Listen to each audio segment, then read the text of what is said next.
ಹಲವು ದೇಶಗಳಿಗೆ ಹೋಲಿಸಿದರೆ ಭಾರತದಲ್ಲಿ ಕೇಂದ್ರ ಸರ್ಕಾರದ ಈ ಆಯವ್ಯಯ ಎಂಬುದನ್ನು ಸಂಭ್ರಮಿಸುವ ರೀತಿಯೇ ಬಹಳ ಅದ್ಭುತ.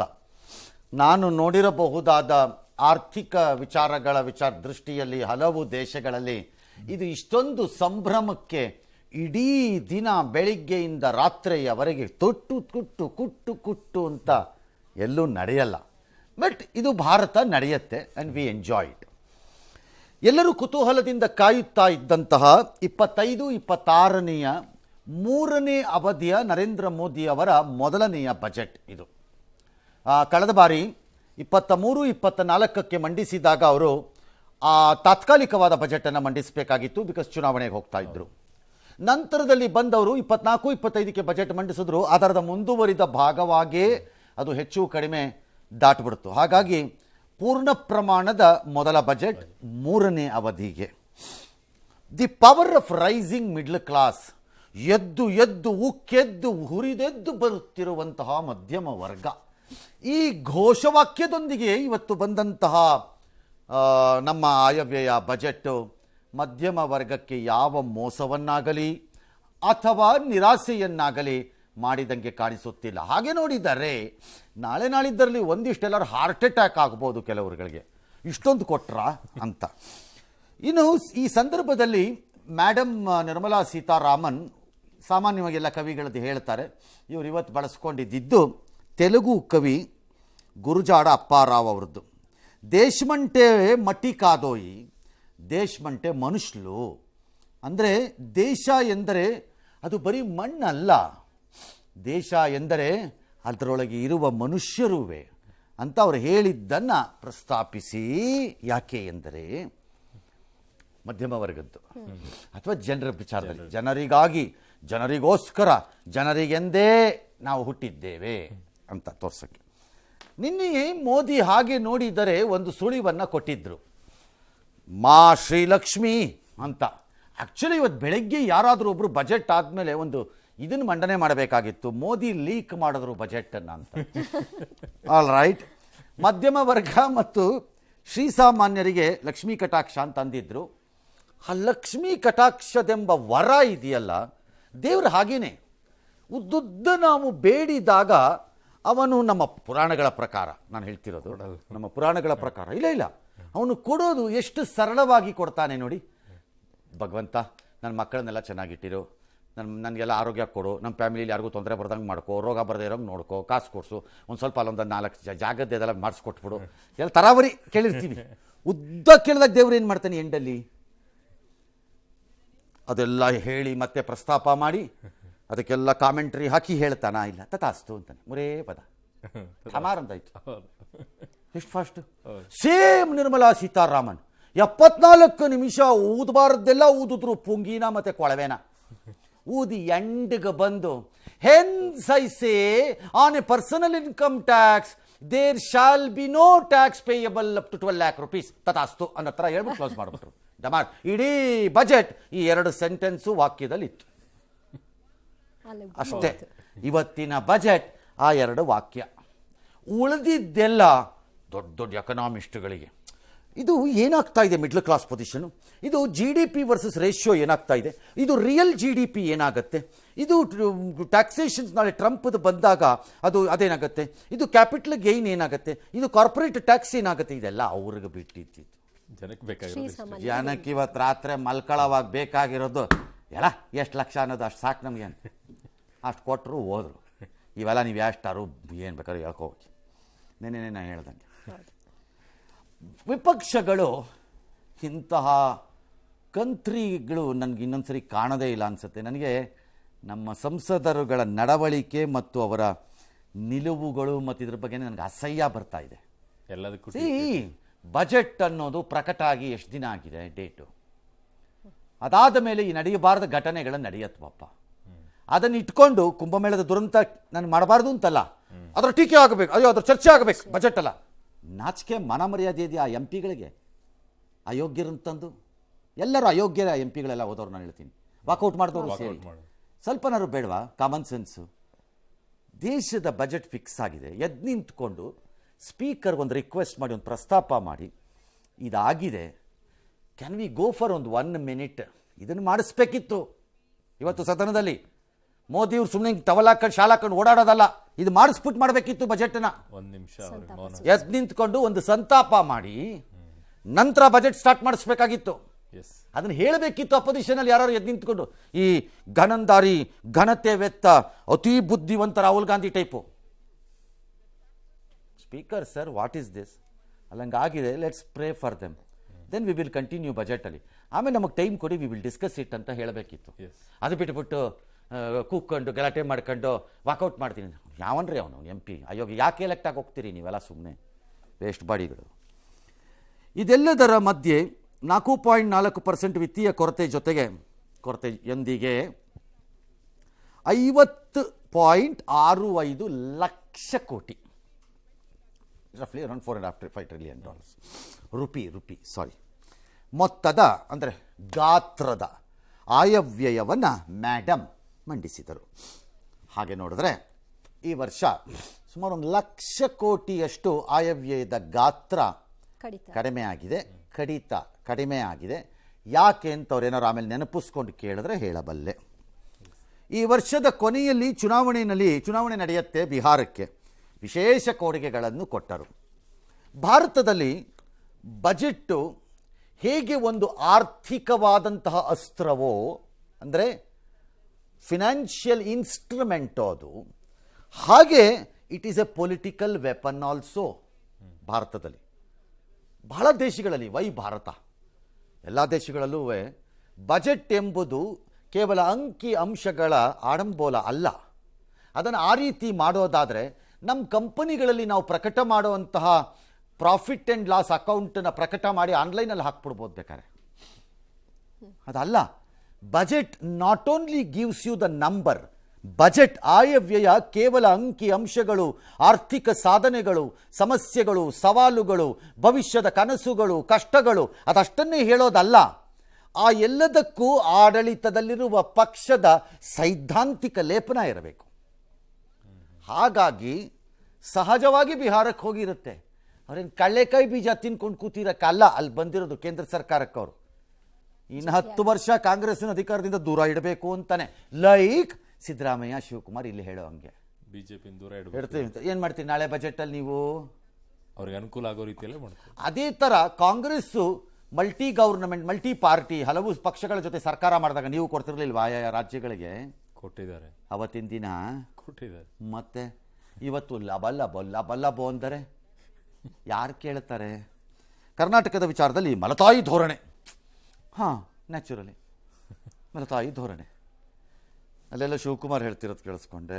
HK ಪಾಟೀಲ್ ದಿನೇಶ್ ಗುಂಡೂರಾವ್ ಏನಿಲ್ಲ, ಕರ್ನಾಟಕದ ಹೆಸರಿಲ್ಲ. ಮಹಾರಾಷ್ಟ್ರನಲ್ಲಿ ಯಾರೋ ಶಿವಸೇನೆಯ ಒಬ್ಬ ಮಹಾಪಂಡಿತೋತ್ತಮ ಯಾರೋ ಒಬ್ಬ, ಮಹಾರಾಷ್ಟ್ರ ಹೆಸರಿಲ್ಲ, ಇನ್ಸಲ್ಟ್. ಎಲ್ಲರ ಹೆಸರನ್ನು ಅಲ್ಲಿ ಹಾಕಿಬಿಟ್ಟು ಆರ್ಡ್ರಲ್ಲಿ ಹೇಳ್ಕೊಂಡು ಹೋಗಕ್ಕೆ ಅದು ದೇವ್ರಿಗೆ ಮಾಡ್ತಿರೋ ಅಂತಹ ಇದ್ರ ಸಹಸ್ರನಾಮ ಅಲ್ಲ, ಅರ್ಚನೆ ಸಹಸ್ರನಾಮ ಅಲ್ಲ. ಎಲ್ಲರ ಹೆಸರು ಹೇಳ್ಕೊಂಡು ಕುಟುಂಬ ಸಮೇತ ಇದು ಗೋತ್ರ ರಂಗನಾಥ ಸುನಾಮಣಿ ಅನ್ಕೊಂಡು ನೆಕ್ಸ್ಟ್ ನಿಮ್ಮದು ಎಲ್ಲರದು ನಿಂತಿರೋರ್ದೆಲ್ಲ ಹೇಳ್ಕೊಂಡೋಗಕ್ಕೆ ಅದು ಇದಲ್ಲ, ಅದು ಬಜೆಟ್. ಅದು ಬೇಕಾದಾಗ ಹೇಳ್ತಾರೆ, ಬೇಕಿದ್ದಾಗ ಇಲ್ಲ ಹೆಸರು ಅಷ್ಟೇ. ಪ್ರೋಗ್ರಾಮ್ ಕೊಟ್ಟಿಲ್ಲ, ಸ್ಪೆಷಲ್ ಪ್ರಾಜೆಕ್ಟ್ ಕೊಟ್ಟಿಲ್ಲ ಅಂತ ಕೇಳ್ಕೊಳ್ಬೋದು. ಎಸ್ ಚಪ್ಪನಿಚ್ಕ ಛಾತಿ ಅನ್ನೋದನ್ನ ಫಸ್ಟ್ ಟೈಮ್ ಇವತ್ತೇ ತೋರಿಸಿದ್ರ ಅಂತ ಸರ್. ಹಾಗಂದ್ರೆ ಮಧ್ಯಮ ವರ್ಗದ ವಿಚಾರದಲ್ಲಿ ವಿಶಾಲವಾಗಿರುವಂತ ಮನಸ್ಥಿತಿ ಇಲ್ಲಿರೋಗಿ ಇಸ್ಕೊಳ್ಳೋದೇ ಜಾಸ್ತಿ ಆಗಿತ್ತಲ್ಲ, ಹಂಗೇನಿಲ್ಲ. ಬಹಳ ಜನಕ್ಕೆ ಯಾಕೆ ಮಧ್ಯಮ ವರ್ಗಕ್ಕೆ ಇವತ್ತಿನ ದಿನ ವಿಪರೀತವಾದ ಜೇನನ್ನು ಉಣಬಡಿಸಿದ್ದಾರೆ ಅಂತ ಅನ್ನಿಸ್ತಿರ್ಬೋದು. 2-3 ರೀಸನ್ ಇರುತ್ತೆ ಅದಕ್ಕೆ ಅಂತ ಅನ್ಸತ್ತೆ. ನಂಬರ್ 1, ಸಡನ್ಲಿ ಪೊಲಿಟಿಕಲ್ ಪಾರ್ಟಿಗಳು ಮೊನ್ನೆ ಅಟೆಂಪ್ಟ್ ಮಾಡಿದೆ ಇದನ್ನು. ಡೆಲ್ಲಿನಲ್ಲಿ ಮಿಡ್ಲ್ ಕ್ಲಾಸ್ ಪ್ರಣಾಳಿಕೆ ಅಟೆಂಪ್ಟ್ ಮಾಡಿದ್ದಾರೆ ಅವರು, ಮಿಡ್ಲ್ ಕ್ಲಾಸ್ ಪ್ರಣಾಳಿಕೆ ಅಂತ. ಆ ವೋಟರ್ಸ್ಗಳನ್ನು ಜಾಸ್ತಿ ಕೊಡೋದು. ರೀಸನ್ ಈಸ್, ಬೆಳೆಯುತ್ತಿರುವ ಒಂದು ದೇಶದಲ್ಲಿ ಈ ಮಧ್ಯಮ ವರ್ಗದ ಸಂಖ್ಯೆ ಹೆಚ್ಚಾಗ್ತಾ ಹೋಗ್ತಿರುತ್ತೆ. ಯಾಕೆ ಎಂದರೆ ಆದಾಯವನ್ನು ಸೃಜನೆ ಮಾಡುವಂತಹ ಶಕ್ತಿ ತಳಮಟ್ಟದಲ್ಲಿ ಹೆಚ್ಚಿದಾಗ ಅವರು ಸಹಜವಾಗಿ ಒಂದು ವರ್ಗ ಮಧ್ಯಮ ವರ್ಗಕ್ಕೆ ಬಂದು ಕೂರಲೇಬೇಕು. ಮಧ್ಯಮ ವರ್ಗದಲ್ಲಿರುವವರು ತಮ್ಮ ಆದಾಯವನ್ನು ಸೃಜನೆ ಮಾಡುವ ಶಕ್ತಿ ಹೆಚ್ಚು ಮಾಡಿಕೊಂಡಾಗ ಮೇಲ್ವರ್ಗಕ್ಕೆ, ಮಧ್ಯಮ ಮೇಲ್ವರ್ಗಕ್ಕೆ ಹೋಗಲೇಬೇಕು. ಅಪ್ಪರ್ ಮಿಡಲ್ ಹೋಗಲೇಬೇಕು. ಅಪ್ಪರ್ ಮಿಡಲ್ನಲ್ಲಿ ದುಡ್ಡನ್ನು ಮಾಡುವಂಥ ಶಕ್ತಿಯನ್ನು ಬೆಳೆಸಿಕೊಂಡ ಒಂದು ವರ್ಗ ಸಿರಿವಂತಿಕೆಯ ಅಂಚಿಗೆ ಬರಲೇಬೇಕು. ಸಿರಿವಂತಿಕೆಯ ವರ್ಗದಲ್ಲಿ ಸಿಕ್ಕಾಪಟ್ಟೆ ದುಡ್ಡನ್ನು ಮಾಡುವಂತಹ ಒಂದು ವರ್ಗ ಅತಿ ಶ್ರೀಮಂತ ವರ್ಗಕ್ಕೆ ಹೋಗಲೇಬೇಕು. ಇದು ಪ್ರಕೃತಿಯ ನಿಯಮ. ಈ ನಿಯಮದ ಒಳಗಡೆ ಮಧ್ಯಮ ವರ್ಗದ ಸಂಖ್ಯೆ ಹೆಚ್ಚಾಗ್ತಾ ಹೋಗ್ತಿದೆ. Which some surveys say around 40% of the people are middle class ಅಂತ. ದೆರ್ ಇಸ್ ಅ ಡೌಟ್ 35 ಕೋಟಿವರೆಗೂ ಇರಬಹುದು ಅಂತ ಒಂದು ಲೆಕ್ಕ ಇದೆ, ಏನು ಮಧ್ಯಮ ವರ್ಗ.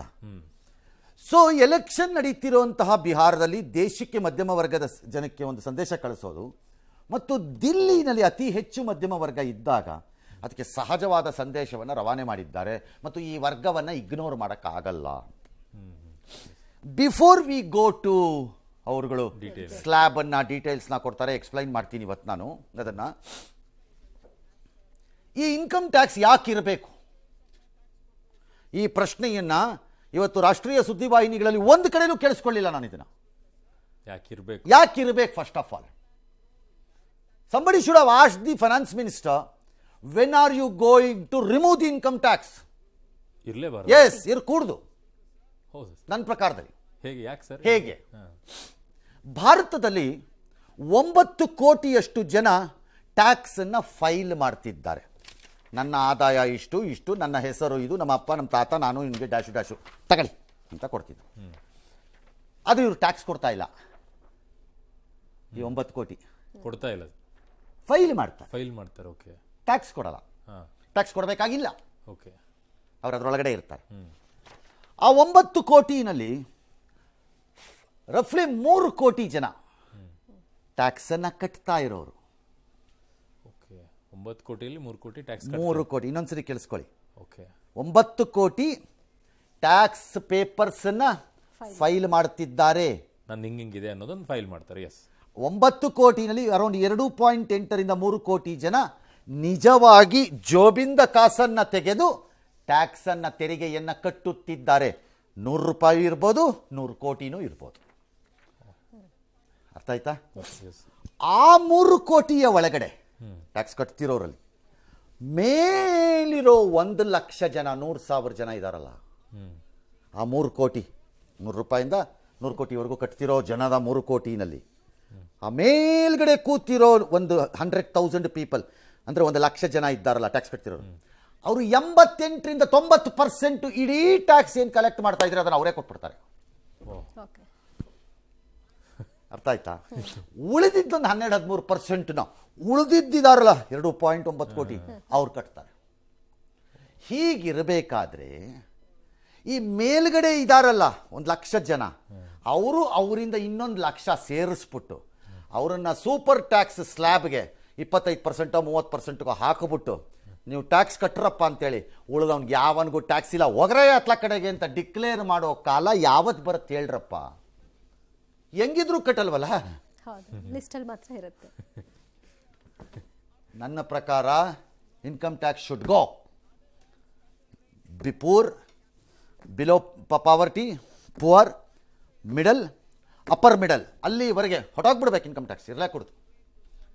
ಅಲ್ಲಿಂದ ಮೇಲೆ ದುಡ್ಡು ಮಾಡ್ತಾರಲ್ಲ ಅವ್ರಿಗೆ ಮಾತ್ರ ಲೆಟ್ ದೆಮ್ ಪೇ, ಅವ್ರು ಕೊಟ್ಲಿ. ಅವರು ಅದೇ ಸಿದ್ದರಾಮಯ್ಯನವ್ರದ್ದು ಸಿರಿವಂತರ ಜೇಬಿನಿಂದ ತೆಗೆದು ಬಡವರಿಗೆ ಕೊಡೋದು. ಏನು ಕಳ್ಳರು ಇವರೆಲ್ಲ, ದರೋಡೆಕೋರರ ಥರನ. ಅದು ಹೆಂಗೆ ಆಗ್ಬಿಡುತ್ತೆ? ಎಲ್ಲಾನು ಸಿರಿವಂತರ ಕೈಯಲ್ಲಿ ಕೀಳಕ್ಕಾಗಲ್ಲ. ನೀವು ಕಟ್ಟಿಸ್ಬೇಕು, ಎಲ್ಲರ ಕೈಲಿ ಜವಾಬ್ದಾರಿ ತರಬೇಕು ಎಲ್ಲರಿಗೂ, ಅಲ್ವಾ? ಹಾಗಾಗಿ ಹಾಗೆ ಮಾಡಬೇಕು.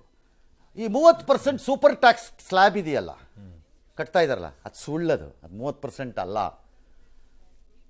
3 ಕೋಟಿ ಆದಾಯ ದಾಟಿದವರು ವರ್ಷಕ್ಕೆ ವಾರ್ಷಿಕ 36% ಟ್ಯಾಕ್ಸ್ಗೆ ಹೋಗ್ತಾರೆ. ಅವ್ರು 30ರಲ್ಲಿ ಇರಲ್ಲ, 36ಕ್ಕೆ ಹೋಗ್ತಾರೆ. ಯಾಕಂದರೆ ಸೆಸ್ ಆ್ಯಂಡ್ ಇದಿದೆ, ಸರ್ಚಾರ್ಜ್ ಇದೆ ಅಲ್ಲಿ. ಅದು ಸ್ಲ್ಯಾಬ್ ಚೇಂಜ್ ಆಗುತ್ತೆ. 99 ಲಕ್ಷಕ್ಕೆ ಒಂದಾಗತ್ತೆ, 99ರಿಂದ 199 ಲಕ್ಷ ಅಂದರೆ 2 ಕೋಟಿಗೆ 1 ಲಕ್ಷ ಕಡಿಮೆಗೆ ಒಂದಾಗತ್ತೆ, ಅಲ್ಲಿಂದ ಮೇಲಕ್ಕೆ ಒಂದಾಗತ್ತೆ. ಅದು ಗ್ರ್ಯಾಜುಯಲಿ ಇನ್ಕ್ರೀಸ್ ಆಗುತ್ತೆ. ಅದು ಇನ್ಕ್ರೀಸ್ ಆದಾಗ 32%, 34%, 36% ಟ್ಯಾಕ್ಸ್ಗೆ ಹೋಗ್ತಾರೆ. ಎಂಡಲ್ಲಿರೋರು ಅಂದ್ರೆ 24 ಲಕ್ಷದ ಮೇಲಿರೋರಿಗೆ. ಇಲ್ಲ 3 ಕೋಟಿ ಆದಾಯದಲ್ಲಿರೋರು ಓಕೆ. ಅಂಥವ್ರು ಇದಾರಲ್ಲ ಹಾಂ ಹಾಂ. ಅವ್ರು ಅದಕ್ಕೆ ಇಷ್ಟು ದುಡ್ಡು ಬರೋದು ನಿಮಗೆ. ಓಹೋ 36. Yes, okay. ಅದಕ್ಕೆ ಟ್ಯಾಕ್ಸೇ ಇರಬಾರ್ದು ಅಂತ ನನ್ನ ವಾದ. 12 ಲಕ್ಷಕ್ಕೆ 12 ಲಕ್ಷ ಅಂತ ಕುಡಿತೀವಲ್ಲ, ನೋ, 25 ಲಕ್ಷದವರೆಗೂ ಇರಬಾರ್ದು.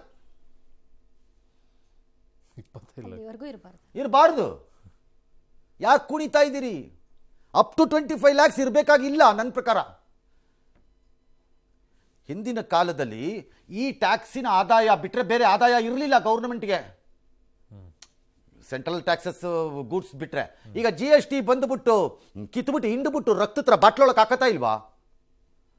ಆ ಕಡೆ ಅದು ಹಾಕ್ಕೊಳ್ಳಿ, ಈ ಕಡೆ ಇದು ಹಾಕ್ಕೊಳ್ಳಿ ಅಂತ ಸೂಪರ್ ಟ್ಯಾಕ್ಸ್ ಇಡಿ. ಹೈಯರ್ ಸ್ಲ್ಯಾಬ್ನವ್ರನ್ನ ತೆಗಿಬೇಡಿ, ನಾನು ತೆಗೀರಿ ಅಂತ ಹೇಳೇ ಇಲ್ಲ. ಓಕೆ. ಬಟ್ GST ಗಿಂತ ಮುಂಚೆ ಬೇರೆ ಟ್ಯಾಕ್ಸು ಇದ್ದುವಲ್ಲ ಸರ್? ಇದ್ದುವರಿ ಎಷ್ಟಿರ್ತಿತ್ತು, ಆಯಾ ರಾಜ್ಯಗಳು ಹಾಕತ್ತಿದ್ವು, ಹಾಂ ಹಾಂ. ಅವ ಹಾಕತ್ತಿದ್ವು. ಈಗೆಲ್ಲ ನಾರ್ಮಲೈಸ್ ಮಾಡಿಬಿಟ್ಟು ಎಲ್ಲ ತಿಂತಾರೆ, ನಮ್ಮ ಪ್ರಾಣ ತಿಂತಾರೆ. ಯಾಕೆ ಫುಡ್ ಇನ್ಫ್ಲೇಷನು ಈಗೇನೋ ಕಂಟ್ರೋಲಿಗೆ ಬಂದಿದೆ, ರಾಬಿ ಕ್ರಾಪ್ ಅಂತಿದ್ದೀರಿ. Food inflation is also partly responsible because of your GST. ಏನು ಇಲ್ಲ ಅಂತ ಹೇಳಿ ನೋಡೋಣ ಬಂದು ಯಾರು ನನ್ನ ಹತ್ರ. ಆರ್ಟ್ ಸ್ಟೂಡೆಂಟ್ ಇರ್ಬೋದು, ಸಣ್ಣ ಕಾಮರ್ಸ್ ಓದಿದ್ದೀವಿ. ಎಸ್. ಇನ್ನು ಕೇಂದ್ರ ಬಜೆಟ್ನಲ್ಲಿ ಮಧ್ಯಮ ವರ್ಗ ಮತ್ತು ವೇತನ ಜೀವಿಗಳಿಗೆ ಗುಡ್ ನ್ಯೂಸ್ ಸಿಕ್ಕಿದೆ. ಇನ್ನು ಮುಂದೆ 12 ಲಕ್ಷ ಆದಾಯದವರೆಗೂ ಯಾವುದೇ ತೆರಿಗೆ ಪಾವತಿ ಅಗತ್ಯವಿಲ್ಲ. ಇದಕ್ಕೆ 75,000 ಸ್ಟ್ಯಾಂಡರ್ಡ್ ಡಿಡಕ್ಷನ್ ಸೇರಿದಂತೆ 12.75 ಲಕ್ಷ ರೂಪಾಯಿ ಆದಾಯಕ್ಕೆ ತೆರಿಗೆ ಇರಲ್ಲ. ಅಂದರೆ ಕ್ಯಾಪಿಟಲ್ ಗೈನ್ಸ್ನಂತಹ ಪ್ರತ್ಯೇಕ ಆದಾಯ ಹೊರತುಪಡಿಸಿ ಸರಾಸರಿ ತಿಂಗಳಿಗೆ 1 ಲಕ್ಷ ಆದಾಯ ಹೊಂದಿರುವವರು ಯಾವುದೇ ತೆರಿಗೆ ಕಟ್ಟಬೇಕಾಗಿಲ್ಲ. ಆಯ್ತು, ಅದನ್ನ ಎಕ್ಸ್ಪ್ಲೈನ್ ಮಾಡಿಬಿಡೋಣ ಬೇಗ. ಹ್ಞೂ ಸರ್. ಸ್ಲ್ಯಾಬ್ ವೈಸ್ ಇದೆಯಲ್ಲ ಸರ್, ಸ್ಲ್ಯಾಬ್ ವೈಸ್ ಬರ್ತಾ ಇದೆಯಲ್ಲ ಸರ್. ಇದು 12.5 ಲಕ್ಷ ಆದ್ಮೇಲೆ 12.75 ಲಕ್ಷ ಆದ್ಮೇಲೆ capital gain remains as capital gain because it's A special regulatory tax. ಅದು ಬೇರೆ ಟ್ಯಾಕ್ಸ್, ಅದಿರುತ್ತೆ, ಅದೆಲ್ಲೂ ಹೋಗಲ್ಲ. For example long term gains ಅಲ್ಲಿ ಸ್ಟಾಕ್ಸ್ ಇರ್ಬೋದು, ನಿಮ್ಮ ಆಸ್ತಿಗಳ ಮಾರಾಟದಲ್ಲಿ ಇರ್ಬೋದು, ಇವೆಲ್ಲ ಕ್ಯಾಪಿಟಲ್ ಗೇನ್ ಒಳಗೆ ಬರುತ್ತೆ. ಶಾರ್ಟ್ ಟರ್ಮಲ್ಲಿ, ಲಾಂಗ್ ಟರ್ಮಲ್ಲಿ. ಶಾರ್ಟ್ ಟರ್ಮ್ಗೆ ಅದು 10%, ಲಾಂಗ್ ಟರ್ಮ್ಗೆ ಅದು 30% ಇದೆ ಅನ್ಸುತ್ತೆ. 20 ಇರಬೇಕು, 20 ಇರಬೇಕು, ಇದೆ. ಅದು ಸಪ್ರೇಟ್, ಅದು ಬಿಟ್ಬಿಡಿ. ನಾರ್ಮಲ್ ಆದಾಯಕ್ಕೆ ಲೆಕ್ಕಾಚಾರ ಇದು, ಹೌದಾ? ಓಕೆ. ಇವತ್ತು ಮಾಡಿರೋ ಟ್ಯಾಕ್ಸ್ ಆದಾಯನ ಭಾಳ ಸರಳವಾಗಿ ನಿಮ್ಮ ಮುಂದೆ ಹೇಳ್ತೀನಿ, ಆಮೇಲೆ ಸ್ಲ್ಯಾಬು ಪಾಬು ಎಲ್ಲ ಅವ್ರು ಓದಲೇಬೇಕಾಗುತ್ತೆ. 12 ಲಕ್ಷ ರೂಪಾಯಿಯವರೆಗೆ ಯಾರು ಆದಾಯವನ್ನು ಹೊಂದಿದ್ದೀರೋ ಅವರು ನೆಮ್ಮದಿಯಿಂದ ಮಲಗಿಕೊಳ್ಳಿ. 1.25 ಆಣಿ 8 ಆಣಿ ಟ್ಯಾಕ್ಸು ಕಟ್ಟೋ ಹಂಗಿಲ್ಲ. ಸರಳ, ಮುಗಿದೋಯ್ತು ಕತೆ. ಒಂದು ವೇಳೆ ನೀವು ಸಂಬಳದಾತರ ವರ್ಗದಲ್ಲಿ ಇದ್ದರೆ, ಅಂದರೆ ಸ್ಯಾಲರೈಸ್ಡ್ ಕ್ಲಾಸಲ್ಲಿ ಇದ್ದರೆ, 12,75,000ವರೆಗೆ 1 ರೂಪಾಯಿಯೂ ಟ್ಯಾಕ್ಸನ್ನು ಕಟ್ಟುವಂತಿಲ್ಲ. ಯಾಕೆ ಅಂದರೆ ಆ 75,000 ರೂಪಾಯಿ ಸ್ಟ್ಯಾಂಡರ್ಡ್ ಡಿಡಕ್ಷನ್ನಲ್ಲಿ ಬರುತ್ತೆ, ನಿಮ್ಗೆ ಆ್ಯಡ್ ಆಗತ್ತೆ. ನಾರ್ಮಲ್ ಆದಾಯ 12 ಲಕ್ಷ, ಸ್ಯಾಲ್ರಿದಾರ ಆದರೆ ಅಂದರೆ ಸಂಬಳದಾರ ಆದರೆ 12.25 ಬರುತ್ತೆ. ಇಲ್ಲಿಗೆ ಡಮಾರ್, ಯಾವ ತೆರಿಗೆನೂ ಇಲ್ಲ. ಅಷ್ಟೇ, ಮುಗಿದೋಯ್ತ ಕತೆ. ಸರಿ, ನನ್ನ ಸಂಬಳ ಈಗ 14 ಲಕ್ಷ. ನನ್ನ ಸಂಬಳ ಈಗ 14 ಲಕ್ಷ. ನಾನೇನು ಮಾಡಬೇಕು? 0ಯಿಂದ 4 ಲಕ್ಷಕ್ಕೆ ಈ ಭಾರತವೆಂಬ ಭವ್ಯ ಪ್ರಪಂಚದಲ್ಲಿ ಯಾರೂ ಕಾಸು ಕೊಟ್ಟೋಂಗಿಲ್ಲ. 4 ಲಕ್ಷದವರೆಗೆ. 4ರಿಂದ 8 ಲಕ್ಷಕ್ಕೆ 5% ಸ್ಲ್ಯಾಬ್ ಹಾಕಿದ್ದಾರೆ. ನನ್ನ ಆದಾಯ ಎಷ್ಟು? 14 ಲಕ್ಷ. 4ರಿಂದ 8 ಲಕ್ಷಕ್ಕೆ ನಾನು 5% ಕೊಡಬೇಕು, 20,000 ಆಯ್ತು. ಅದೇ ರೀತಿ 8ರಿಂದ 12 ಲಕ್ಷಕ್ಕೆ 10% ಇಟ್ಟಿದ್ದಾರೆ. ನನ್ನ ಆದಾಯ ಎಷ್ಟಿದೆ? 14 ಲಕ್ಷ ಇದೆ. 8ರಿಂದ 12 4 ಲಕ್ಷ 40,000 ರೂಪಾಯಿ ಆಯ್ತು. 3 ಸೇರಿಸಿದ್ರೆ ಎಷ್ಟಾಯ್ತು? ಈಗ 2 ಸೇರಿಸಿ 60 ಆಯ್ತು ಸರ್. 60 ಅದಾಯ್ತು ರೀ. ಲಕ್ಷ ಎಷ್ಟಾಯ್ತು? 12 ಲಕ್ಷ ಆಯ್ತು. ಸೊ ಇನ್ನು 2 ಲಕ್ಷ. 16 ಲಕ್ಷದಿಂದ 20 ಲಕ್ಷಕ್ಕೆ ಅಲ್ಲ, 12ರಿಂದ 16 ಲಕ್ಷಕ್ಕೆ 15% ಇಟ್ಟಿದ್ದಾರೆ. ಆ ರೇಟಲ್ಲಿ ಆ 2 ಲಕ್ಷಕ್ಕೆ ಕಟ್ಟಬೇಕು. ಮುಗೀತು ನಿಮ್ಮ ಕತೆ. ಅಂದರೆ ಮೊದಲಾಗಿದ್ದಿದ್ರೆ ಎಷ್ಟು ಕಟ್ತಿದ್ರಿ, ಈಗಾಗಿದ್ದರೆ ಎಷ್ಟು ಕಟ್ತಿದ್ರಿ ಅಂತ ನೀವು ಲೆಕ್ಕ ಮಾಡ್ಕೋಬೋದು. ಅದೇನು ದೊಡ್ಡದಲ್ಲ. ಮೊದಲಾಗಿದ್ದಿದ್ರೆ ಎಷ್ಟು 60,000 ಕಟ್ಟ, 80,000 90,000 ಕಟ್ಟೋದು, ಈಗ 60,000 60,000 ಒಂದು 20,000 ಉಳಿಯೋಂಗಾಗುತ್ತೆ. 20 ಜಾಸ್ತಿನೇ ಉಳಿಯುತ್ತೆ, ಜಾಸ್ತಿನೇ ಉಳಿಯುತ್ತೆ. ಇಷ್ಟೇ ಟ್ಯಾಕ್ಸ್ ಇವತ್ತು, ಏನಿಲ್ಲ. ಇದನ್ನ ಯಾಕೆ ಸರ್ ಹಿಂದೆನೇ ಮಾಡೋಕ್ಕಾಗಲಿಲ್ಲ ಈ ಬದಲಾವಣೆನ, ಯಾರನ್ನ ಈ ಟ್ಯಾಕ್ಸ್ದು ಸ್ಲ್ಯಾಬ್ ಬದಲಾವಣೆನ? ನೀವು ಯಾಕೆ 15 ವರ್ಷದಿಂದ ಮನೆ ತಗೊಳ್ಳಿಲ್ಲ? ಶಕ್ತಿ ಇರಲಿಲ್ಲ. ದೇಶಕ್ಕೇನು ದೇಶಕ್ಕೇನು ಓಕೆ, ಅಷ್ಟೆ. ನಿಮ್ಗೇನಿರಲಿಲ್ಲ, ಶಕ್ತಿ ಇರಲಿಲ್ಲ. ದೇಶಕ್ಕೇನು ಅಷ್ಟು. ನೆಕ್ಸ್ಟ್. ಓಕೆ, ಬಟ್ ಈ ದೆಹಲಿಯನ್ನೇ ಟಾರ್ಗೆಟ್ ಇಟ್ಕೊಂಡಿದ್ದಾರೆ ಅನ್ನೋದಲ್ಲ ಸರಿ 12 ಲಕ್ಷದ ವಿಚಾರದಲ್ಲಿ ಇರ್ಬೋದು, ಲಾಭ ಇಟ್ಕೊಂಡೆ ಮುಂದೆ ಇಟ್ಕೊಂಡಿದ್ದಾರೆ. ಯಾರು ಇಲ್ಲಿ ಮಾಡಿರಲ್ಲ? ಓಕೆ, ನೀವು ಮಾಡಲ್ವಾ? ಎಲ್ಲರೂ ಮಾಡೇ ಮಾಡ್ತಾರೆ. ನೀವು ಮಾಡಲ್ವಾ? ಎಲ್ಲರೂ ಮನೆ ಕಟ್ತಿದ್ದೀರಿ, ಇಟ್ಕೆ ವ್ಯಾಪಾರಕ್ಕೆ ಹೋಗ್ತೀರಿ, ಪಕ್ಕದ ಅಂಗಡಿಗೆ ಹೋದ್ರೆ 3% ಎಕ್ಸ್ಟ್ರಾ ಸಿಕ್ಕತ್ತೆ ಅಂತಂದ್ರೆ ನೀವು ಹೋಗಲ್ವಾ? 100% ನೀವು ಲಾಭಕ್ಕೆ ಹೋಗಲ್ವಾ? ಹಂಗಾರೆ ಎಲ್ಲರೂ ಅವ್ರ ಲಾಭಕ್ಕೆ ಹೋಗೋದು. ನಾನು ಆಗಲೇ ಹೇಳಿದ್ದು, ರಾಜಕೀಯ ಪಕ್ಷಗಳು ಏನು ಹೇಳ್ತಾರೆ ಪದೇ ಪದೇ, ನಾವೇನು ಸನ್ಯಾಸಿಗಳ, ಹಂಗೆ ಬಂದಿದ್ದೀವಿ ರಾಜಕೀಯಕ್ಕೆ, ಸನ್ಯಾಸಿಗಳ ನಾವು.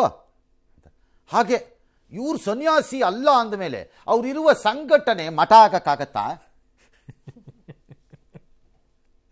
ಬಹಳ ಸರಳ ಅಲ್ವೇನ್ರಿ? ಸತ್ಯ, ಹೌದು ಸರ್. ರಾಜಕಾರಣಿಗಳು ಏನ್ರಿ ಬೊಗಳೆ ಬಿಡೋದು?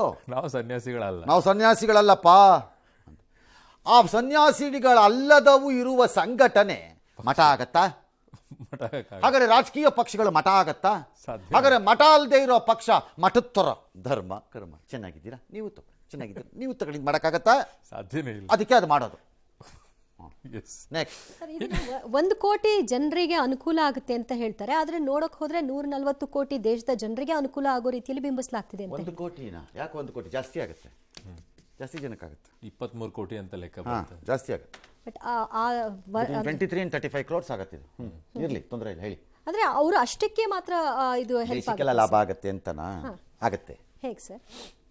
24 ಲಕ್ಷ 24 ಲಕ್ಷ ಆದಾಯದಲ್ಲಿರುವ ನಿಮಗೂ ಲಾಭ ಇದೆ ಇವತ್ತು ಡಿಕ್ಲೇರ್ ಮಾಡಿರೋ ಇನ್ಕಮ್ ಟ್ಯಾಕ್ಸ್. 24 ಲಕ್ಷ ಹೆಂಗೆ ಸರ್? ಹೇಗೆ ಅಂದ್ರೆ ಸ್ಲ್ಯಾಬ್ ಚೇಂಜ್ ಆಗ್ಬಿಟ್ಟಿದೆ. ಇಲ್ಲಿ 0 ಇಂದ 4 ಲಕ್ಷಕ್ಕೆ ನಿಮಗಿಲ್ಲ, 24 ಲಕ್ಷದವ್ರಿಗೆ. ಹೌದು. ನೆಕ್ಸ್ಟ್ ಸ್ಲ್ಯಾಬ್ 5% ಬಂದ್ಬಿಟ್ಟಿದೆ, ಅದರ ನೆಕ್ಸ್ಟ್ ಸ್ಲ್ಯಾಬ್ 10 ಬಂದ್ಬಿಟ್ಟಿದೆ, 5% ಎಕ್ಸ್ಟ್ರಾ ಇತ್ತು.